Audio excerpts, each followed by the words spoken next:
If you were to pull out your phone right now and Google exercise library, the first link that you'll get is acefitness.org, and they've got an exercise library of over 300 different workouts. The second link is Precision Nutrition. They've got an exercise library of over 400 workouts.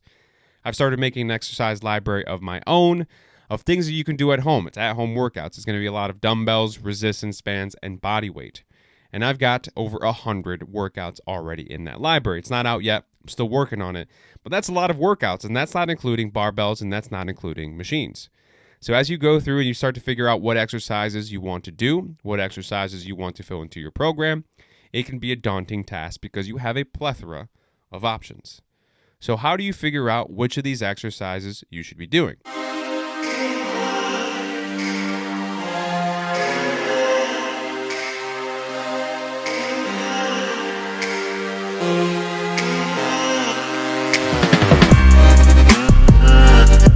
Should you be doing 400 plus different variations of exercises? Should it be half of that number? Should it be a third of that number? Which exercises are useful to do? Which exercises are good? Which exercises are bad? These are all things that you're going to have to figure out as you start to piece together your own workout plan. And a lot of it's going to be dictated by your experience level, obviously. If you're a beginner for the first time, you're moving and working out for the very first time in your entire life, or let's say the very first time in a while, ultimately the exercises that you choose are not as important, right? You are at the point where you're starting to build a base for yourself. You're starting to feel comfortable in the gym. You're just trying to feel comfortable with your movements. You're trying to get a familiarity with everything. And I say gym. You don't have to be in a gym. You could be working out at home. You could be working out outside, wherever it is, just exercise in general. You're starting to try to build this base of comfortability. I don't know if comfortability is a word, with exercise and movement in general, right? So even if you were to walk into a gym or walk into your house and just pick 5 random exercises or 4 random exercises and just do those, you're going to make progress because you have started from a blank slate, right?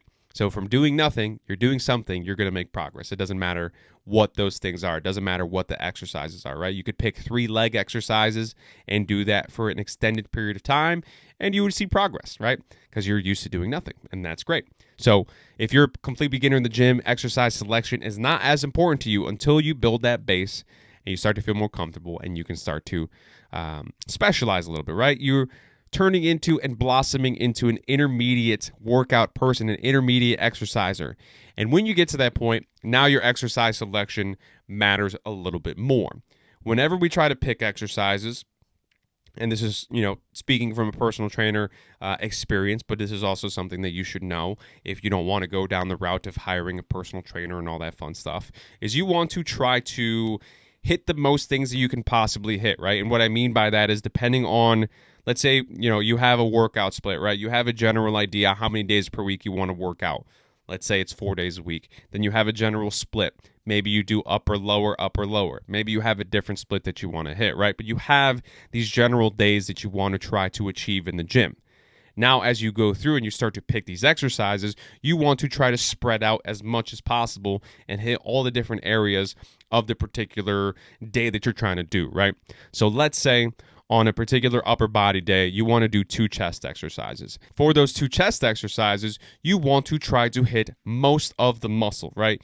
You don't want to hit small parts of the muscle. You don't want to hit like these very specific things. You want to get the most out of the muscle that you possibly can. So one of the things that you're going to try to do is to try to limit your redundancies, right? So a good example of that is if you want to do a flat barbell bench press, but you also want to do a flat dumbbell bench press, the difference between the barbell and the dumbbell is there, right? Because when you grab onto a barbell, let's say you have a ruler in between your thumbs, right? And you're measuring the distance of your thumbs while you're doing the barbell bench press. As you go down, the distance between your thumbs is not going to change. As you go up, the distance between your thumbs is not going to change because your hands are fixed on this metal barbell. You have to be very, very strong to move your hands on this metal barbell as you go through this motion. Your hands are stuck there. It's an entire metal piece. If your hands are changing in distance, there's a good chance that something catastrophic has happened, and hopefully that doesn't happen to you. But if you use dumbbells, of course, as you come down, these two things are freely moving. Their dumbbells are in your hands versus one long piece. As you come down towards your chest, there's a pretty good chance that the distance between your thumbs is getting larger. They're getting farther apart. And of course, as you press up to the ceiling, because you're doing this from a flat position, the distance between your thumbs is going to shorten. It's going to get smaller, right? Your hands are going to come closer together. So there's this horizontal adduction aspect of using the dumbbells, right? With your hands come closer to the midline of your body. So the difference between the barbell and the dumbbell is there. That does make sense. But if you're doing both from a flat bench position, you are targeting mostly the middle part of your chest. And we know that there are pretty much three distinct regions of the chest. The pec is all one muscle, right? But there's an upper pec, there's a middle pec, and there's a bottom part of your pec, right? If you're doing bench or flat barbell bench press and a flat dumbbell bench press, those are both for kind of the middle part of your chest. And that's not to say that your upper and lower chest don't work. They're still doing something. They're still exerting force while you're doing a flat bench press of any sort. That's going to be the same for all your different exercises. No matter how hard you try to isolate something, all the other muscles are still moving. All the other muscles are still doing something, right? There's no true isolation, let's say. There's always something else working. But if you want to try to put as much, let's say, mechanical stress on different parts of your body, you want to try to encapsulate as much of the muscle as you possibly can. Doing two flat variations of a bench press is not going to help you achieve that, right? You're kind of hitting the same thing twice. You might as well just do one of those two exercises and maybe do an incline bench press variation so you hit more of your upper chest. If you really want to have a barbell, flat barbell bench press is a great option, right? Especially if you're a power lifter. That's going to be one of the lifts that you do all the time. If you want to do a dumbbell variation, switch it up. Do a different angle on the bench. An incline dumbbell bench press is a great option for you. That way you hit the upper and the middle part of your pec as much as you possibly can. Lower part of your pec gets a little bit neglected here, but they're still working. They're still doing something. If you have the space to add a third chest exercise, the lower part of your chest would be a great space to emphasize that. So as opposed to looking at your workout plan and saying, I want 3 chest exercises, so this is chest 1, chest 2, chest 3, you might look at it and say, hey, first one is going to be upper chest, middle chest, lower chest, right? So you start to segment your different sections and your different days in that particular manner, where you're trying to hit the broad majority of a muscle versus just kind of blindly going into it, right? You can kind of get away with that as a beginner, but as an intermediate lifter, as you want to start to continue to make progress, because progress slows down as you go deeper and deeper into this journey, then you've got to think about hitting all these different parts of a muscle. It's going to be the same for all of the muscles out there. So as an intermediate lifter, you've got to start to think about distributing as much force as you can through the most part of the muscle that you can within the constructs of your workout day, right? Maybe you don't have the option and you don't have the time to do 3 exercises for your chest. Maybe you only have 2. Make sure that you're hitting 2 different parts of the muscle with those 2 exercises, especially if you want to continue to make progress.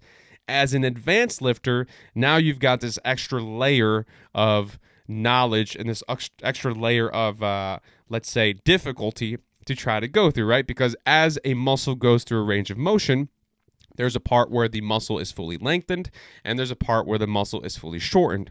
So as you start to get deeper and deeper into this process, as you want to make more progress going forward, as you become an advanced lifter, now you've got to start to think about, now I've got these different distinct areas of a muscle, but for that muscle, I can put more stress on a muscle when it's fully lengthened. I can put more stress on a muscle when it's kind of in the middle position, and I can put more stress on a muscle when it's in the fully shortened position, right? And these are other things that you've got to think about, right? So, for example, the leg extension is a great example of this, right? Because as you extend out, and I'm doing this off camera, you can't see it off camera, so it doesn't matter. Maybe I'll pop a video in here. But as you do a leg extension, imagine you're sitting down and you've got that pad like kind of on your shin area, and you're extending your leg out to be completely straight. That muscle is being taxed the most in a shortened position, right?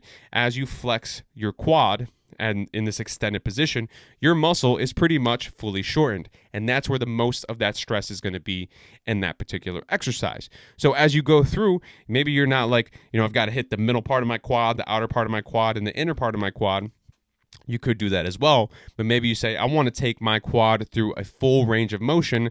I want to have an exercise where I tax the shortened part.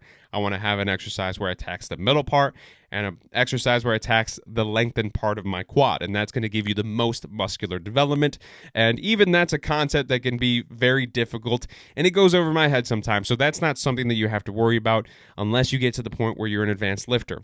At that point, you're probably so deep into fitness that you will already know all of these things. But as you go through and you start to pick your exercises, just be aware that you're trying to distribute as much force as you can through the entirety of your muscle. If you are getting too hyper focused on things and you just develop your mid chest extremely well, that's where you're going to see like, oh, my upper chest is lagging, my lower chest is lagging, and now you got to start to try to distribute that force. So as you go through, just be aware of what your goals are. Be aware of you're trying to distribute as much force so you can get the most balanced look, the most symmetrical look as you go forward. And as always, just constant movement and constant working out and progress, and the consistency is the most important thing. So if you listen to this podcast episode and you are just still completely lost, if you're making progress with your workout plan as it is right now, there's no need to change it. Don't take this as like oh man, my workout plan is no bueno, right? I've got to change it now that I've listened to this podcast episode. If you're still enjoying it and you're still making progress, by all means, keep running with it. But if you've gotten to the point where your progress has started to slow down and you're not really sure why, and you start to look at it and you're like, oh man, I'm doing 2 flat chest exercises, and I'm doing 2 lat exercises, but my upper back is not being developed, and my biceps, I'm doing the same thing over and over again. I'm really losing out on these other gains because it's not rounded enough. So that's just something to think about. Exercise selection can be very important for the successful outcomes that you're trying to strive for. Hopefully that makes sense. If you enjoyed today's podcast episode, make sure to hit that subscribe button wherever you're watching or listening on YouTube, Apple Podcasts, Spotify. Make sure to follow me on Instagram at MTEFit and on TikTok as well, also at MTEFit. Hopefully you enjoyed this week's episode. I will see you guys in the next one. Peace out.